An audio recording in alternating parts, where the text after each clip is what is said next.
प्रणाम, कैसे हैं आप लोग? उम्मीद करती हूँ कि आप सभी हैप्पी और हेल्दी होंगे। आज की वीडियो में मैं डिस्कस करने वाली हूँ, बहुत सारे लोग परेशान हैं अपनी शादियों को लेकर के। तो अगर आप भी परेशान हैं और आप उनमें से एक हैं जो चाहते हैं कि आपकी शादी आपके मनपसंद व्यक्ति से हो, आप जिनको पसंद करते हो उनसे हो आपकी शादी, इसके लिए आप ऐसा क्या उपाय कर सकते हैं जिससे आपकी शादी आसानी से उस इंसान से हो जाए? तो इस वीडियो को आपको पूरा देखना चाहिए। तो चलिए वीडियो में आगे बढ़ते हैं। सबसे पहली चीज़ देखो, मैंने कई वीडियोस में आप सबके साथ शेयर किया हुआ है कि कर्म बंधन हम सब अपने-अपने कर्म यहाँ पर काट रहे हैं। हमने जो अपने पिछले बर्थ में जो भी कर्मा किए हैं, पिछले के पिछले जन्म में मतलब ना आप एक जन्म में जितने भी कर्म करते हो, इट्स नॉट नेसेसरी कि नेक्स्ट बर्थ में वो सारे कर्म आपके कंप्लीट हो जाएँ।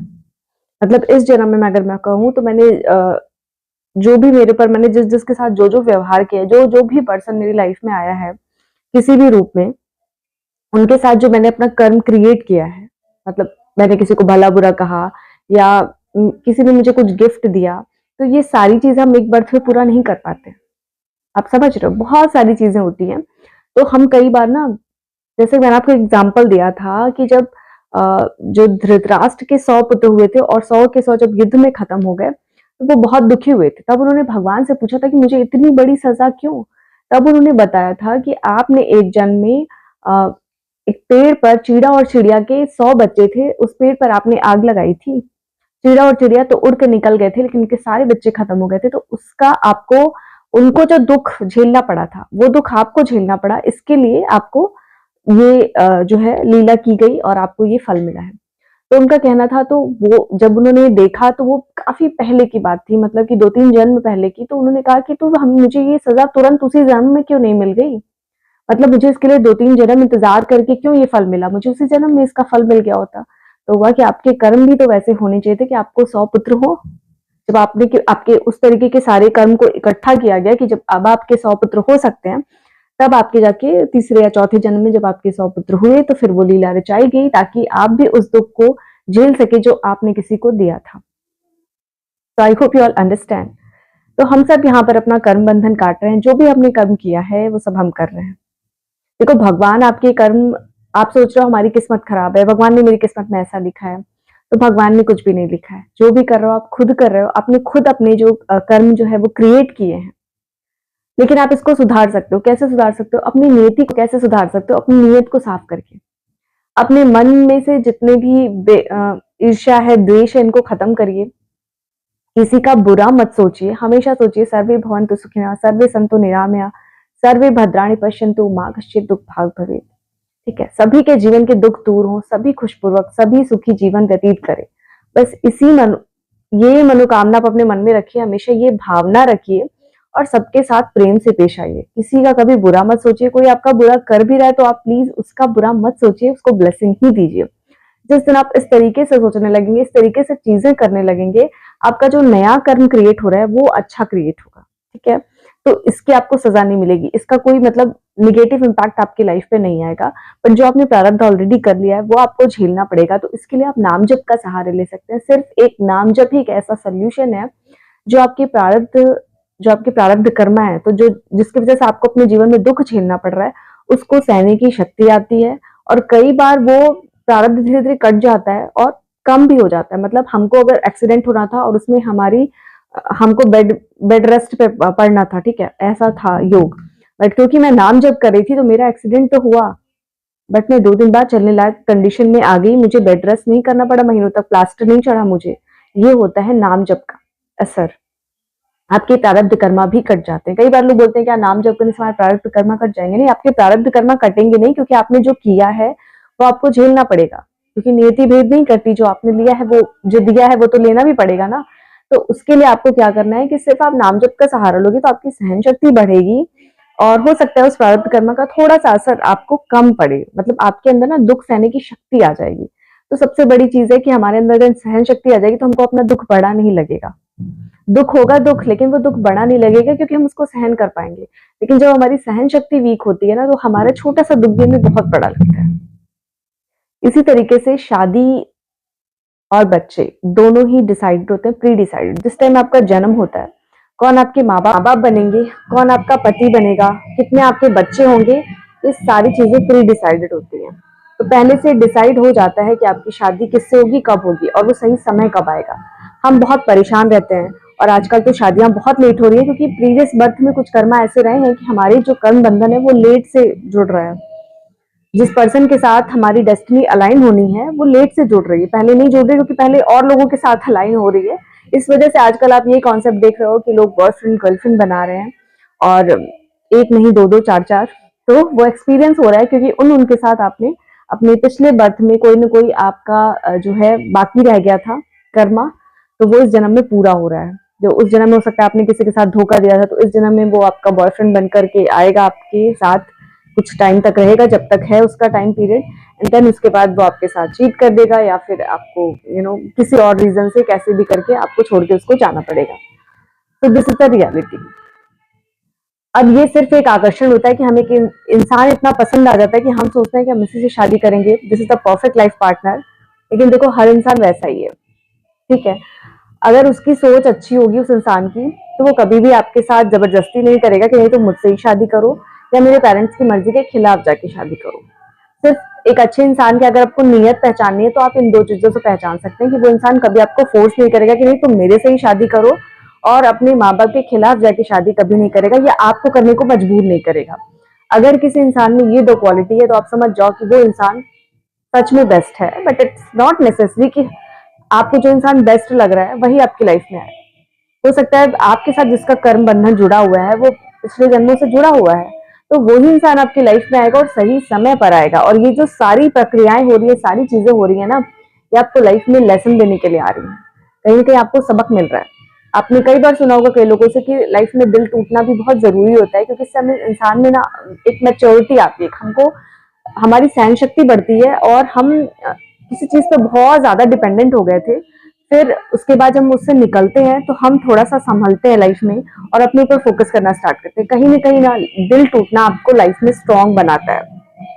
हम बहुत शेल में जी रहे होते हैं जब तक हमारा दिल नहीं टूटता है लाइफ में, और मुझे पता है जहां तक 100% सभी का दिल एक ना एक बार टूटता ही है, वो किसी भी रीजन से हो सकता है। बट जैसे आपने किसी चीज को लेकर, इट्स नॉट नेसेसरी कि आपका कोई आप चाह रहे हो बॉयफ्रेंड दूसरे से शादी हो, किसी भी चीज को लेकर के आपके सपना है कि आपको लाइफ में ये करना है, और वो आप नहीं कर पाते हो, आपका दिल वहां भी टूटता है। वही दुख होता है जो उस टाइम पे होता है। तो वो जो दुख होता है ना, वो इट्स फील लाइक कि आपका सब कुछ खत्म हो गया, आपको जीने की इच्छा नहीं करती, लेकिन फिर भी आप संभलते हो, खुद को संभालते हो, और जीवन में आगे बढ़ते हो।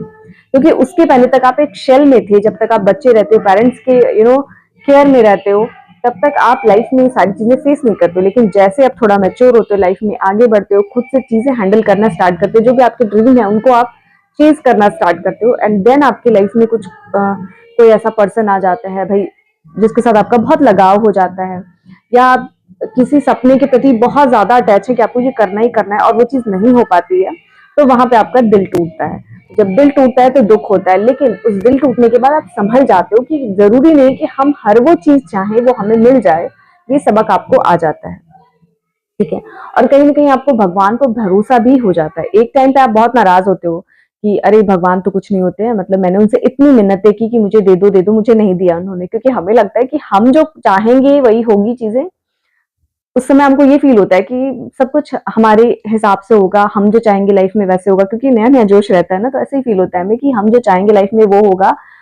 शादी हम अपनी मर्जी से करेंगे, हम करियर अपनी मर्जी से चूज करेंगे, बट ऐसा होता नहीं है। आपका प्रारब्ध, आपके कर्मा आपकी बुद्धि को इस तरीके से घुमाएंगे, आपका जहां करियर बना है आप उस दिशा में चले जाओगे, और जो लाइफ पार्टनर आपकी लाइफ में आना है वो सही समय आने पर वो भी आ जाएगा। तो कई बार आप कहते हो ना, लोगों के मुझसे सुना होगा कि हम सोचते नहीं है, जब होना होगा शादी हो जाएगी। तो एक्चुअली जब आपकी शादी का सही समय आएगा, तो वो पर्सन किसी न किसी रूप में कहीं ना कहीं से वो आ ही जाएगा। चाहे तो आपके पेरेंट्स आपके लिए रिश्ता देखें या ना देखें। आपने कई बार सुना होगा अचानक से रिश्ता आ गया, मतलब रिश्ते की बात तक नहीं चल रही थी और हमारी शादी हो गई। तो जब वो उस पर्सन को आपकी लाइफ में आना होगा ना, किसी ना किसी रूप में कैसे न कैसे करके यूनिवर्स एक ड्रामा क्रिएट करेगा, मैं कह सकती हूँ एक पैटर्न क्रिएट करेगा, और वो इंसान आपकी लाइफ में आ जाएगा। कई बार लव मैरिजेस भी होती हैं, तो वो लव मैरिजेस भी यूनिवर्स का ही प्लान रहता है, बिकॉज आपकी शादी लव मैरिज से होनी है, वो पास्ट बर्थ के कर्मा के अनुसार, और उस इंसान को आपकी लाइफ में आना है, तो वो चीजें मैनिफेस्ट हो जाती हैं और आपकी शादी हो जाती है। बट इन सारे ही कर्मों के कर्मों को जब आप क्रिएट कर रहे हो तो इसमें आपको ये गलती नहीं करनी है कि आपको लव मैरिज करने के चक्कर में किसी का दिल दुखाना है। आप कुछ समय के लिए आपके पेरेंट्स आपको माफ कर देंगे कुछ समय के बाद, लेकिन उस समय पे जो उनका दिल दुखा था ना, उसकी सजा आपको मिलेगी, वो हम भूल जाते हैं। हम जो कर्मा कर रहे हैं वो सबका हमको रिजल्ट मिलने वाला है। तो इसीलिए कहते हैं लाइफ में बहुत सोच समझ करके, सावधानी से चीजों को सोच समझ के संभल के चलें, ताकि लाइफ में आप ऐसा कर्मा क्रिएट ना करें कि जो दुख आप आज आप दूसरों को देख रहे हैं वही दुख कल आपको मिले। तब आपको समझ में आएगा कि क्या पेन फील किया था आपके पेरेंट्स ने, जो आप इन फ्यूचर फील करेंगे। इट्स नॉट नेसेसरी कि इसी जन्म में करें, आप नेक्स्ट बर्थ में भी कर सकते हैं, पर वो पेन आपको फील करना होगा। तो इसीलिए गो विद द फ्लो, बहुत ज्यादा चिंता मत करिए किसी चीज की कि मुझे यही पर्सन चाहिए। हो सकता है ईश्वर ने आपको उससे अच्छा लिखा हो, लेकिन क्योंकि आपको उस इंसान की ऐसी आदत लग चुकी है कि आप चाहते हो कि बस इस इंसान को मैनिफेस्ट करना है, यही इंसान मेरे पास आना चाहिए। बट आप जो क्वालिटी मैनिफेस्ट करो ना, उस क्वालिटी पे फोकस करो। बाहरी जो आत्मा आपके साथ जुड़ी है कई जन्मों से, जिसका आपके साथ लेना देना है, वो आपके साथ जुड़ जाएगी। ये सिर्फ बाहरी शारीरिक आकर्षण है जिसको देख के हम सोचते हैं कि हमें तो यही इंसान चाहिए। आप क्वालिटी पे फोकस करो ना, आपको जो क्वालिटी चाहिए, जो आप इंसान की क्वालिटी देखकर आप इंस्पायर हो रहा है, आपको वो क्वालिटी चाहिए, आप वो आप मैनिफेस्ट करो, वो ईश्वर से बोलो। तो जो हो सकता है आपका लाइफ पार्टनर मिले, वो क्वालिटी उसके अंदर हो। लेकिन हम इंसान के बाहरी आकर्षण से, शारीरिक सुंदरता से इतना लगाव क्रिएट कर लेते हैं कि हमें लगता है हमें तो बस यही चाहिए, चाहे उससे लाख गुना सुंदर, लाख गुना टैलेंटेड इंसान आपकी लाइफ में आ जाए, लेकिन आप बहुत टाइम तक दुखी बैठ रहे हो कि मुझे तो वही चाहिए था, मुझे वो क्यों नहीं मिला। आपको समझ आती है चीजें? मैं 100% बता रही हूँ, आपको चीज समझ में आती है। अभी नहीं आ रही है, 4-5 साल बाद आपको समझ में आती है चीजें, और फिर आप कहते हो जो हुआ अच्छे के लिए हुआ, थैंक गॉड। मैंने गलत स्टेप नहीं लिया लाइफ में, मैंने गलत चीजें नहीं करी, थैंक गॉड मुझे भगवान ने बचा लिया और आज मेरी लाइफ में मेरा इतना अच्छा लाइफ पार्टनर है। आपको वैल्यू समझ में आती है बट बाद में आती है। तो ये सारी चीजें आपको एक्सपीरियंस कराती है, कहीं ना कहीं आपको लेसन देने के लिए आती है। तो इन चीजों से आपको लेसन लेना है, सीखना है, बट अपने आप को इतना स्ट्रांग बनाना है कि आप हर सिचुएशन को फेस करो, बट किसी से इतना मत कनेक्ट हो जाओ इमोशनली कि चीजें सब खराब कर दो। देखो इंसान है, ह्यूमन नेचर है, तो इमोशनल कनेक्शन होगा ही, बट अपने आप को संभाल के रखो। किसी के साथ इतना कनेक्शन मत बढ़ाओ कि आपको बाद में पछतावा हो उस चीज का। तो ये आपको ध्यान रखना है, ठीक है। और दूसरी चीज, आपका जिसके साथ लिखा है, कर्म बंधन जिसके साथ जुड़ा है, वो सही समय आने पर आपकी लाइफ में अपने आप आ जाएगा। तो व्यर्थ की चिंता छोड़िए और आप क्वालिटी पे फोकस करिए। आपको जो भी क्वालिटी चाहिए अपने लाइफ पार्टनर में, वो चीजें आप लिखिए। मैनिफेस्टेशन की बहुत सारी टेक्निक्स हैं, उनको फॉलो करिए, या फिर आप ईश्वर से प्रार्थना करें तो उन क्वालिटीज के बारे में बताइए। ये मत बोले कि मुझे फलाना पर्सन ही चाहिए मेरी लाइफ में, मुझे और कोई दूसरा नहीं चाहिए, अदरवाइज मैं मर जाऊंगा।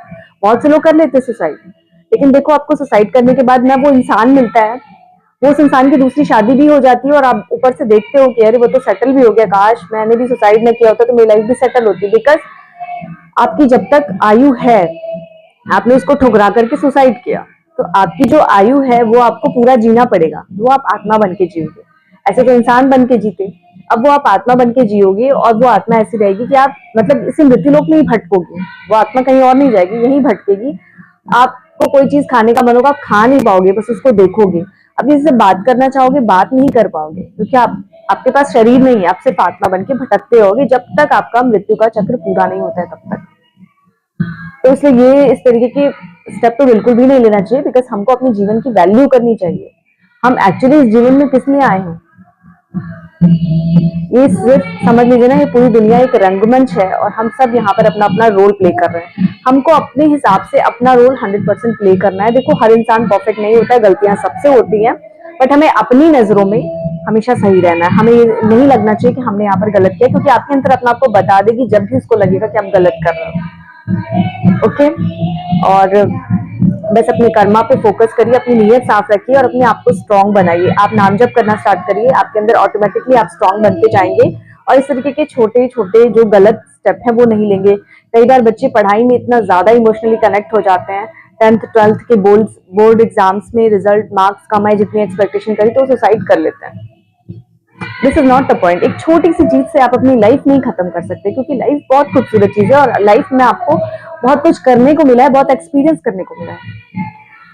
तो इन सारी समस्याओं से बचने का एक ही सोल्यूशन है। जब आपको लगे आपको कुछ समझ नहीं आ रहा, आप इमोशनली बहुत वीक पड़ रहे हो, तो आप नाम जप करना स्टार्ट कर दो। ये आपको कहीं ना कहीं मेंटल स्टेबिलिटी देगा, एंजाइटी से बचाएगा, और बहुत सारी प्रॉब्लम से आप। आई होप आपको ये वीडियो अच्छे से समझ में आ गई होगी। अगर फिर भी समझ में नहीं आती है तो आप मुझसे कमेंट बॉक्स में पूछ लेना, और वीडियो बहुत ज्यादा लंबी हो जाएगी, इसलिए वीडियो को यहीं पर एंड करती हूँ। अगर आप और इस वीडियो का डिटेल जानना चाहते हो तो आप मुझसे कमेंट में जरूर पूछ लेना, तो मैं इसका नेक्स्ट पार्ट भी लेकर के आऊंगी।